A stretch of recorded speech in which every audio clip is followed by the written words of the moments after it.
اس سے بڑھ کر اور کیا بیوقوفی ہو سکتی ہے جناب کہ کسی بندے یا بندی یا پھر کسی فرد کو یہ معلوم بھی ہو کہ میں مفلس ہوں، یہ جانتا ہو، علم ہو، لیکن پھر بھی وہ کسی دوست اپنے امیر رشتہ دار کے ساتھ مقابلہ کرے۔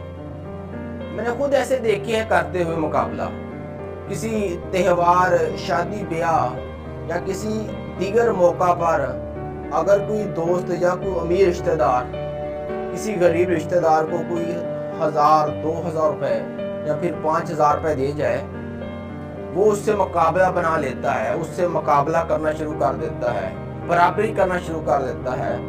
اب اس کی یہ کوشش ہوتی ہے میں اس بندے کو اب 5 10 یا پھر 15,000 روپے واپس ضرور کروں گا۔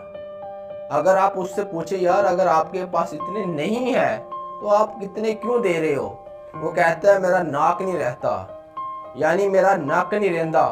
ایسا بندہ یا بندی پھر اپنی بیٹی یا بہو کے ناک کی نتھلی یا زیور بیچ کر یا گھر میں کو کٹا بچہ بیچ کر جو بھی گھر میں ہوتا ہے، یا پھر کسی سے ادھار ہی نہ اٹھانا پڑے، ادھار ہی نہ لینا پڑے، وہ کسی سے 15-20 ہزار روپیہ لے کر اسے ضرور دے کر آتا ہے۔ پتہ نہیں ایسے لوگوں کو سمجھ نہیں آتی۔ آپ تھوڑا سا غور تو کریں جناب کہ جو آپ کو وہ دے کر گیا ہے 5 6 یا 7 ہزار روپے آپ کو دے کے گیا ہے، وہ اس حساب سے دے کے گیا ہے جتنا اس کے پاس ہے، جو اس کے پاس ہے اس میں سے دے کے گیا ہے۔ اب آپ اسے دے رہے ہو، وہ اپنے آپ نے اپنے حساب سے دینا ہے، جو آپ کے پاس ہے، جو تمہارے پاس ہے، پھر اس کے حساب سے دینا ہے۔ تو پھر آپ کا مقابلہ اس سے بنتا ہی نہیں ہے، پھر آپ کی برابری تو اس سے بنتی نہیں ہے۔ پھر کیوں بیوقوفی کر رہے ہو یار، آپ کیوں آپ اس سے مقابلہ کر رہے ہو؟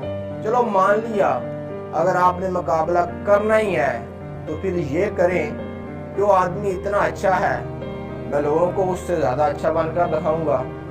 وہ آدمی اتنا صبر کرتا ہے، میں لوگوں کو یا اس کو اس سے زیادہ صبر کر کے دکھاؤں گا۔ وہ آدمی لوگوں کو اتنا ادب کرتا ہے یا اتنے حسن سلوک سے پیش آتا ہے لوگوں سے، تو میں اس سے بھی زیادہ ادب کر کے لوگوں کا یا حسن سلوک سے پیش آ کر دکھاؤں گا۔ اگر مقابلہ کرنا ہے تو یہاں کریں دوستو، یہ عقل مندی ہے، حسن سلوک والی، ادب والی، یہ عقل مندی ہے۔ وہ بیوقوفی ہے دوست، آپ کا مقابلہ نہیں بنتا۔